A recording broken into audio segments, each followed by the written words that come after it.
You're listening to the N2K Space Network.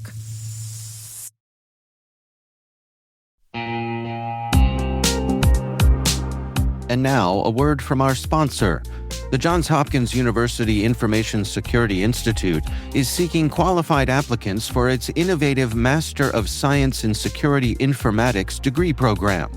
Study alongside world-class interdisciplinary experts and gain unparalleled educational, research, and professional experience in information security and assurance.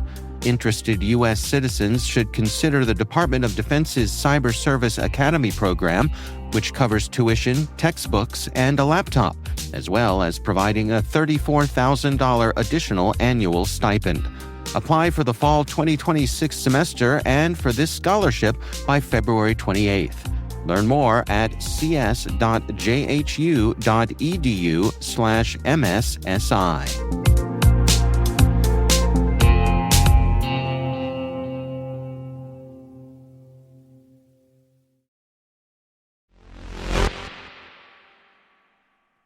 Today is October 10th, 2025.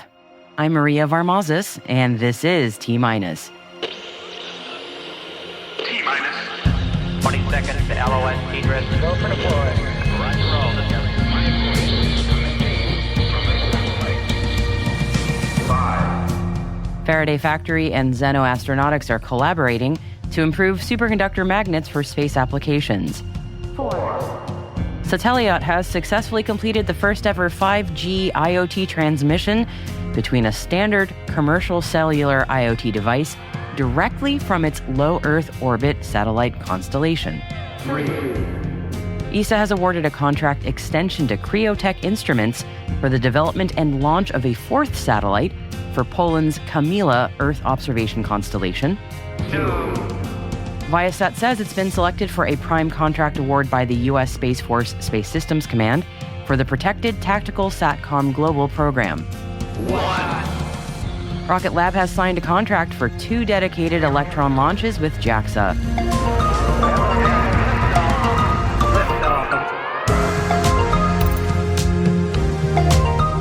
And it's Friday, so our partners at NASAspaceflight.com are back from their trip to the UK, and we'll be wrapping up the launch news in today's Space Traffic Report.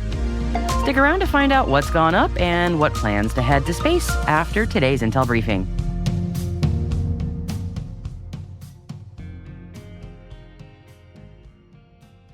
Happy Friday, everybody. You made it. A quick programming note before I start our Intel briefing. Monday here in the U.S. is a federal holiday, so we will not be publishing our daily briefing on Monday, but we'll be back to business on Tuesday. Okay, let's get into it now. First up, Rocket Lab has signed a direct contract for 2 dedicated Electron launches with the Japan Aerospace Exploration Agency, better known as JAXA. The 2 Electron missions will deploy satellites for JAXA's Innovative Satellite Technology Demonstration Program from Rocket Lab's Launch Complex 1 in New Zealand. The first launch is scheduled from December 2025 and will deploy the agency's Rapid Innovative Payload Demonstration Satellite 4, also known as the RAISE-4 spacecraft, which is a single satellite that'll demonstrate 8 technologies developed by private companies, universities, and research institutes throughout Japan.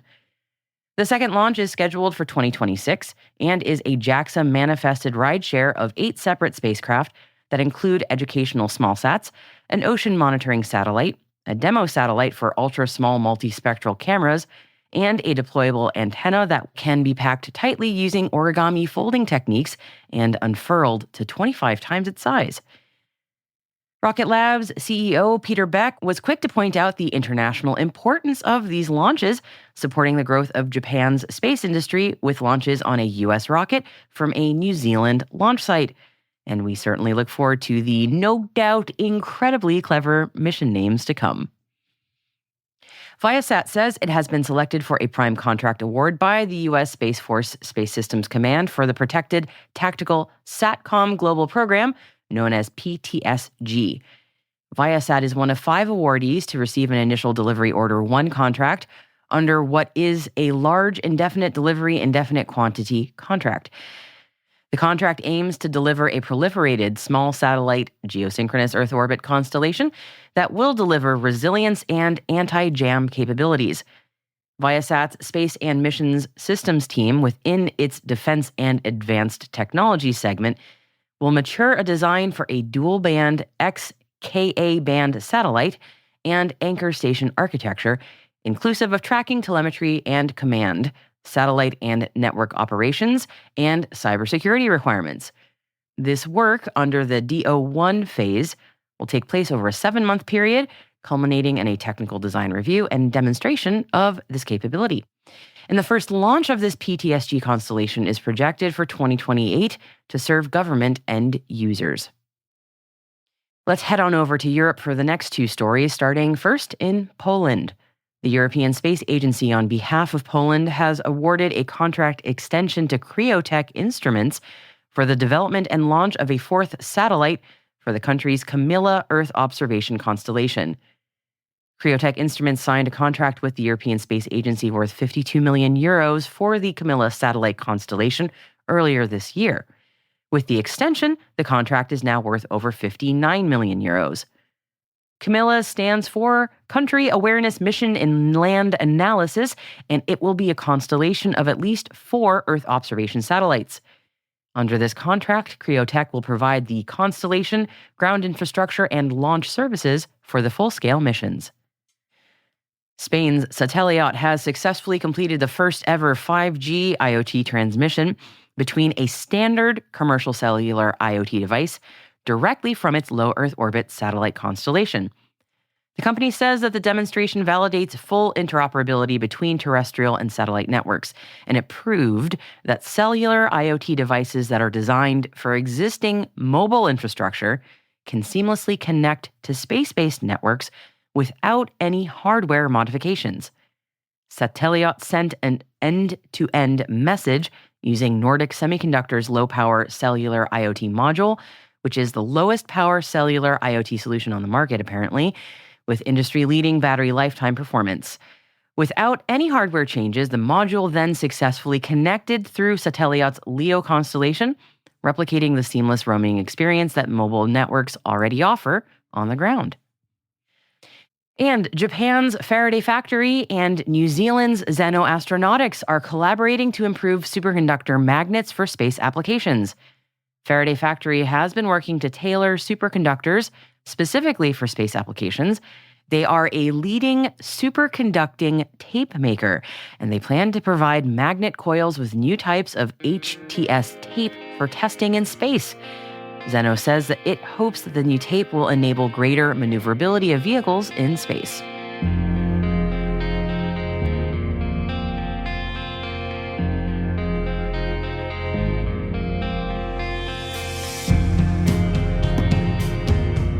So that is it for today's Intel briefing. And speaking of vehicles in space, NSF will have the space traffic report for us shortly. But before we get to that, producer Alice Carruth joins me now for a look at all of the other stories that are making today's headlines. So what do you have for us today, Alice? Happy Friday, Maria. We have an interesting development in the bid to find NASA an administrator.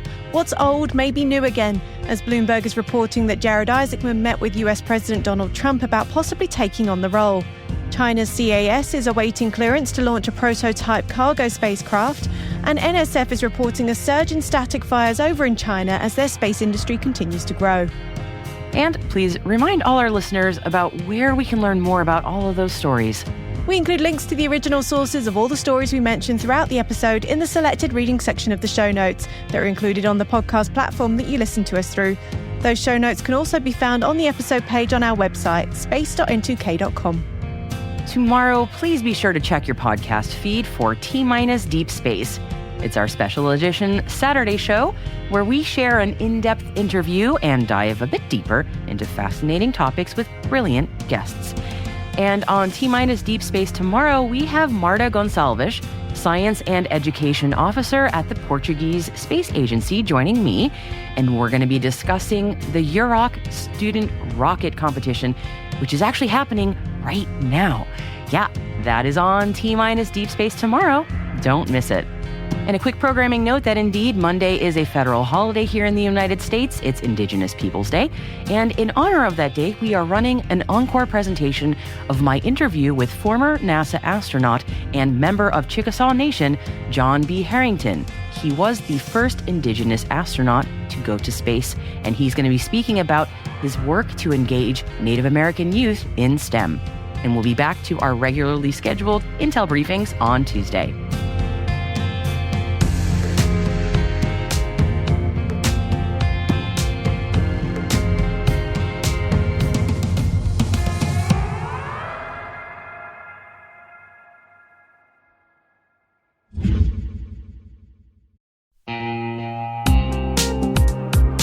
At Thales, they know cybersecurity can be tough and you can't protect everything.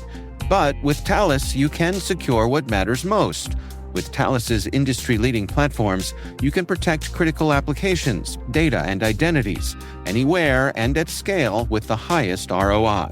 That's why the most trusted brands and largest banks, retailers, and healthcare companies in the world rely on Thales to protect what matters most: applications, data, and identity. That's Thales. THALES. Learn more at thalesgroup.com/cyber.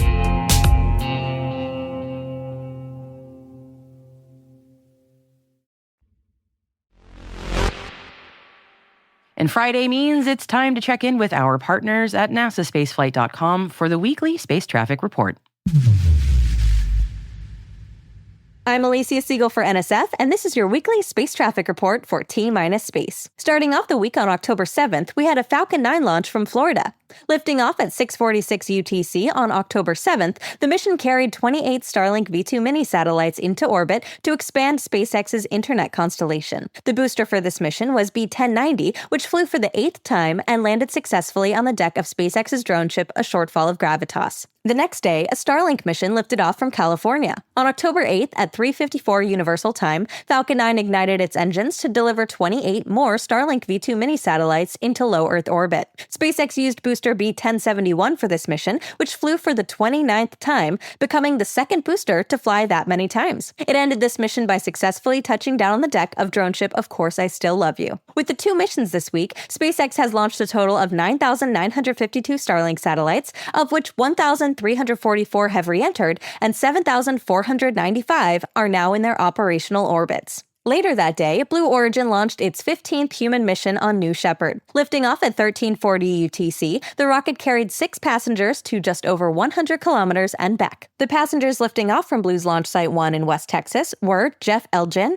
Dana Karagasova, Will Lewis, Aaron Newman, Vitaly Ostrovsky, and Clint Kelly III, who had previously flown on New Shepard's NS-22 mission in August of 2022. They all got to enjoy a few minutes of microgravity and great views of the West Texas desert from above. Blue Origin used New Shepard Tail 4 as the booster for this mission, which flew for the 16th time. The capsule, RSS First Step, flew to space for its 15th time on this mission. Next week looks to be a busy one, with 7 launches currently scheduled. Falcon 9 is slated to fly 4 missions. One of them will lift off from California to launch military communications satellites for the Space Force's Tranche 1 Transport Layer constellation. Another will launch a batch of internet satellites for Amazon's Kuiper network into orbit from Florida. And the final 2 Falcon 9s will each launch a Starlink mission from Florida as well. If the current schedule holds, the second mission will also set 2 records. Not only will the booster become the very first to fly 31 times, it'll also carry the 10,000th Starlink satellite. Over in New Zealand, an Electron is set to take off from Rocket Lab's own launch complex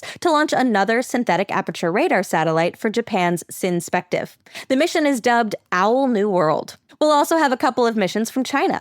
A Yinli 1, also known as Gravity 1, from Orion Space, is set to lift off from a launch platform stationed off the coast of China. Later in the week, we'll also have a Changzheng 8A launch from the commercial side of Wenchang. But of course, the main event next week will be Starship's Flight 11. The booster for this mission is already sitting on the pad, and if all goes well, it might fly as soon as Monday, October 13th. As always, keep an eye on our next spaceflight app and website for updates. It's a great resource for the latest info on launches, and it's completely free. I'm Alicia Siegel for NSF, and that's your weekly space traffic report. Now back to T-Space.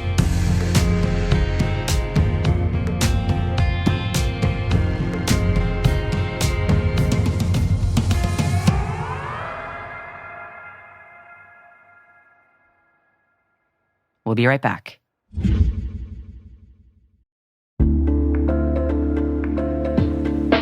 What's your 2 a.m. security worry? Is it, do I have the right controls in place? Maybe, are my vendors secure? Or the one that really keeps you up at night, how do I get out from under these old tools and manual processes? That's where Vanta comes in. Vanta automates the manual work so you can stop sweating over spreadsheets, chasing audit evidence, and filling out endless questionnaires. Their trust management platform continuously monitors your systems, centralizes your data, and simplifies your security at scale. And it fits right into your workflows, using AI to streamline evidence collection, flag risks, and keep your program audit ready, all the time. With Vanta, you get everything you need to move faster, scale confidently, and finally, get back to sleep. Get started at vanta.com/cyber. That's VANTA.com/cyber.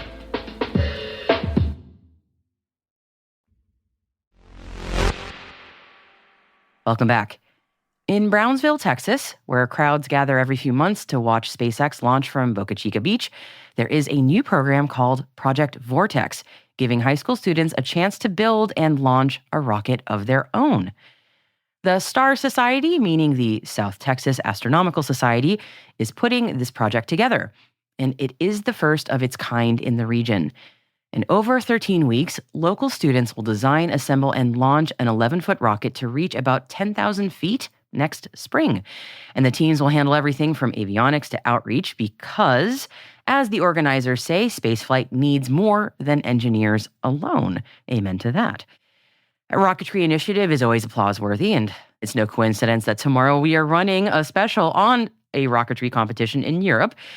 But I'm highlighting this story today because this rocketry competition is specifically noteworthy because of where it takes place. The Rio Grande Valley of South Texas has long struggled with poverty and limited access to STEM opportunities, but with SpaceX's growing presence nearby, it looks like things might be changing. Project Vortex is giving local students the opportunity to see aerospace as something that they can actually reach for without having to leave home. So as exciting as those super heavy launches are from Starbase Texas, Project Vortex is taking that energy and turning it into real pathways for South Texas students to build, dream, and maybe one day even launch something of their own.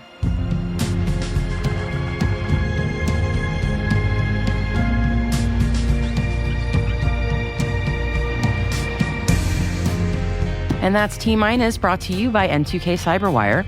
We'd love to know what you think of our podcast. Your feedback ensures we deliver the insights that keep you a step ahead in the rapidly changing space industry.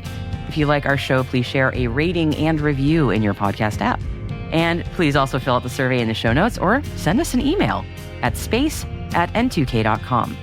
We're proud that N2K Cyberwire is part of the daily routine of the most influential leaders and operators in the public and private sector, from the Fortune 500 to many of the world's preeminent intelligence and law enforcement agencies.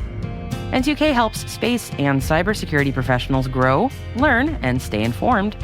As the nexus for discovery and connection, we bring you the people, the technology, and the ideas shaping the future of secure innovation. Learn how at n2k.com.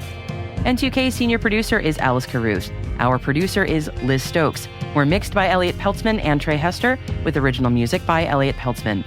Our executive producer is Jennifer Iben. Peter Kilpie is our publisher, and I am your host, Maria Varmazis.